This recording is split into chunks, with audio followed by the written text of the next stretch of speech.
ખુશી રામભાઈ કરછા છે। આજે મને મિશ્ર લાગણીઓ થઈ રહી છે કારણ કે આજે મારી શાળામાં મારો છેલ્લો દિવસ છે।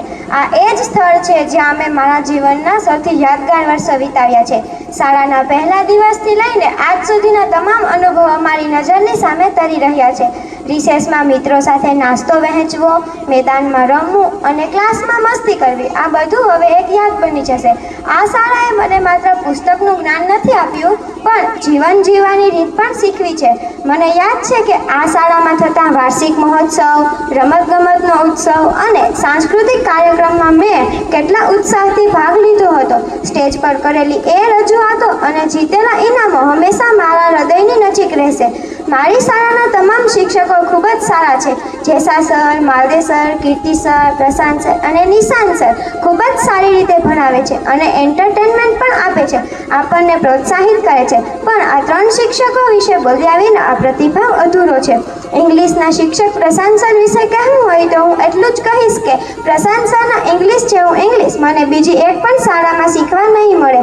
તેમની શીખવવાની અલગ અલગ સ્ટાઇલ અને એમની સાથે ક્લાસમાં કરેલી મોજ મસ્તી હંમેશા યાદ રહેશે। કીર્તિ સર પણ એમની જેવા જ છે। ગણિતના અટપટા દાખલાઓ અને સૂત્રો એટલી સરળતાથી સમજાવે છે કે અમને ક્યારેય ગણિતનો ડર રહેતો નથી। કોઈ દાખલો ન આવડે તો એ પણ મુદ્દાસર સમજાવે છે।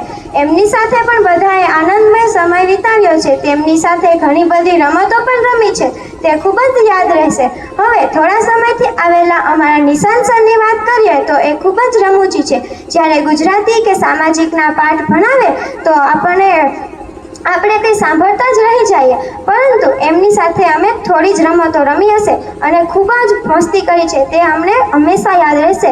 હવે મારી સખીઓની તરફ જઈએ, દીપાલી, દેવીસા અને ભૂમિ, આ ચારે અત્યાર સુધીની મારી સાચી ફ્રેન્ડ્સ છે। એમાંય મારી સાચામાં સાચી ફ્રેન્ડ હોય તો દીપાલી મારી બહેન જેવી છે।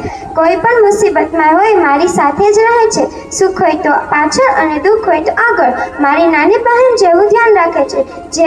તેના જેવી ફ્રેન્ડ તો હવે કદાચ મળવી હોય તો મળે। તેની સાથે વિતાવેલો દરેક ક્ષણ ખૂબ જ યાદ રહેશે। દેવીસા પણ તેના જેવી જ છે, એ પણ મારી બહેન જેવી છે, પણ ક્યારેક કોઈક વાતનું દુઃખ લગાડી બેસે પણ પાછી તરત જ માની જાય છે। તેની સાથે મસ્તી ભરેલો સમય યાદ રહેશે।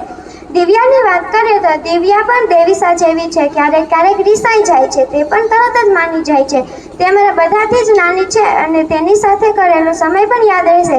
ભૂમિ મસ્તીખોર છે, ક્યારેક નાના બાળકોની જેમ અવાજ નીકાળી એન્ટરટેનમેન્ટ કરે, ક્યારેક મોટા વડીલોની જેમ, એની સાથે પણ કરેલો સમય યાદ રહેશે। શાળામાંથી વિદાય લેવી ખરેખર ખૂબ જ અઘરી છે, પણ નવા પ્રવાસ માટે આ જરૂરી છે। હું મારી શાળા, મારા પ્રિય શિક્ષકો, મારા મિત્રો અને આ શાળામાં કરેલી યાદો ક્યારેય નહીં ભૂલું। આ યાદો મારી સાથે રહેશે। આભાર।